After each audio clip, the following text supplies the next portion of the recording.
truth or a lie? Hello, Franciscans! This is Brian B. Agnilao, a Grade 3 advisor from Camellia Branch.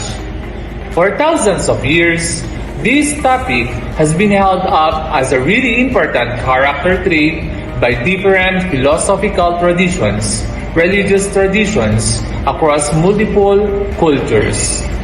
It also plays a vital in making effective changes and identifying who you really are and what you really are. And this topic is one of the core values of St. Francis Institute Learning Business High School Incorporated, and that is honesty. What is honesty? Being honest means you do and say things that are truthful. Being truthful means you say or show what happened in the real world, based on facts, not imagination. No one likes lies, but unfortunately, being dishonest with others and ourselves is sometimes easier than telling the truth. Now, let's learn from the website www.wikihow.com. It is written by Laura Richer on the 3 methods on how to be honest. Method number 1. Being honest with others. Step 1. Figure out why you lie and who you lie. We've all lied at one time or another to different people, to ourselves, and for different reasons. Why we lie? We lie to make ourselves look better to their eyes. We lie to peers we think are better than us because we want them to respect us as we respect them. We lied to avoid embarrassment that might include lies told to cover up bad behaviors or any activity we're not proud of. We must know why we lie. Step 2. Anticipate behaviors that will make you feel guilty. It's important to learn to anticipate things that you'll likely feel guilty about in the future and avoid those behaviors. When you lie, you're covering up some uncomfortable truth that's more easily couched in a lie. Step 3.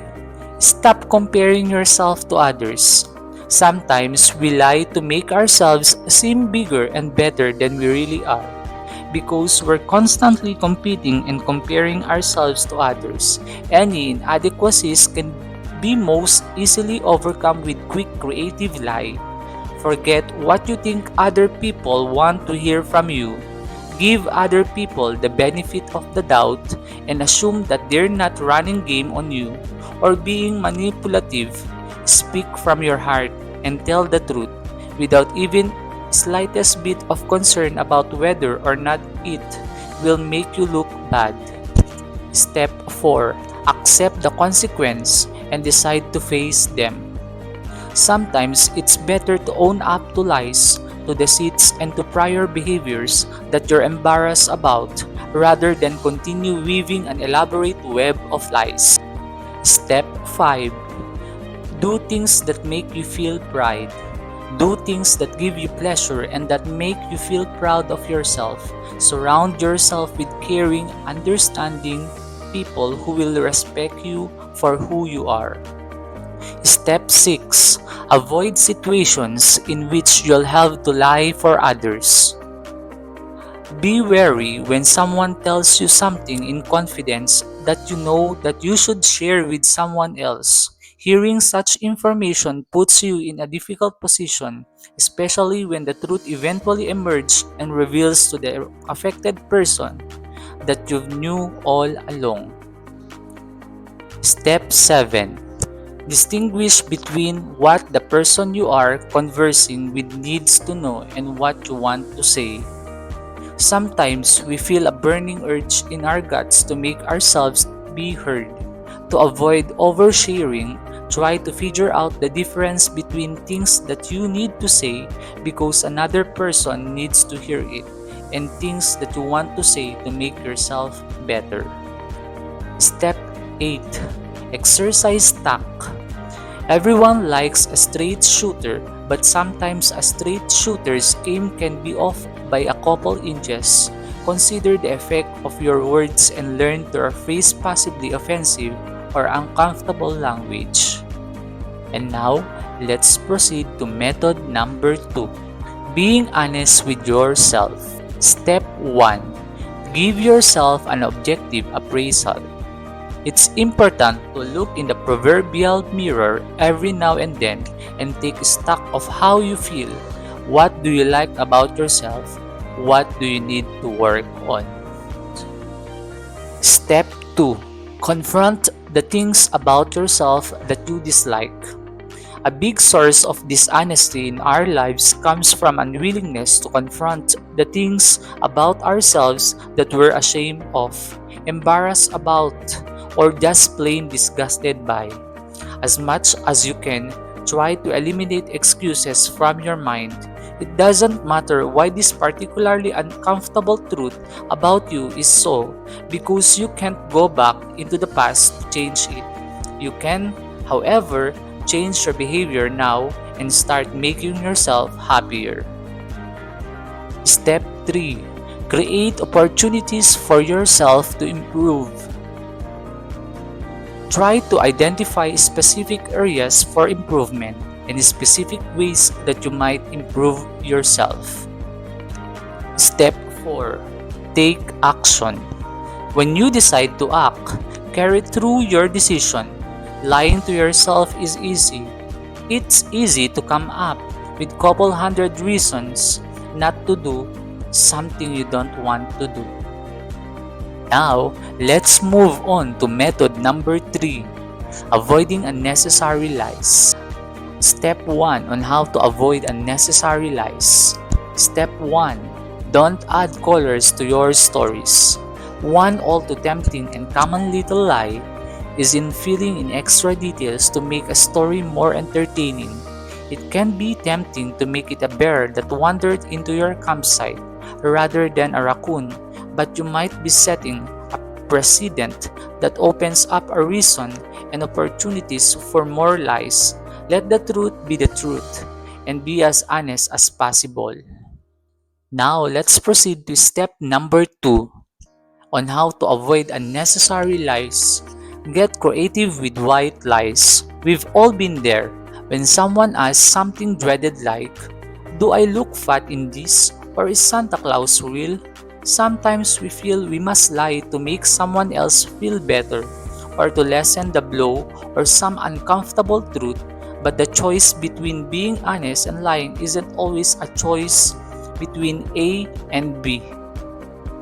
Let's proceed to step number 3 on how to avoid unnecessary lies. Stay silent if you need to. If you're in a tense situation in which getting honest would disrupt everyone's mood and happiness, it's not necessarily dishonest to remain silent. If you've got the option of staying out of it, stay out of it. It takes courage to stay silent in an awkward situation sometimes. Now, it's your turn to choose to be a liar or an honest person. Let us watch and listen to the point of view of Franciscan students from Camellia Branch about the definition of honesty. We are grade 1 pupils. Of course, we are all honest! Honesty is the best policy. We have to be kind and grateful. Honesty means telling the truth.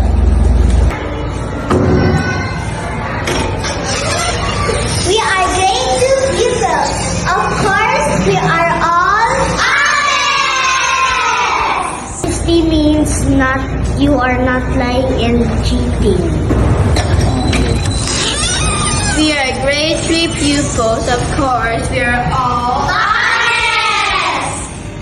Honesty is the truth and not the lie. Honesty is a good action and lying is a sin. We are grade 4 pupils. Of course, we are all honest! Honesty is the foundation of and key in the social relationships.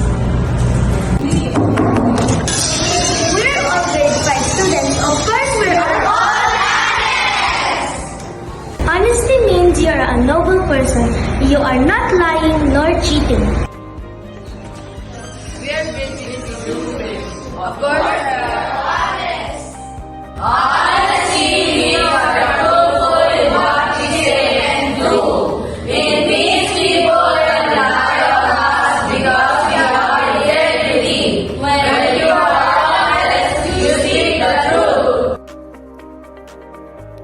Honesty is the first chapter in the Book of Wisdom by Thomas Jefferson.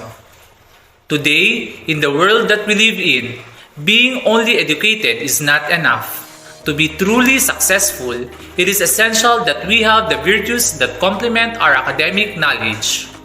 Among all the attributes, honesty is one of the crucial assets that is important for all of us to possess. Choose to be an honest person, even others are not. You are honest. Again, this is Brian B. Agnilao, a grade 3 advisor, a math teacher, na nagsasabing maging matalino, matapang at matapat. Good day, everyone.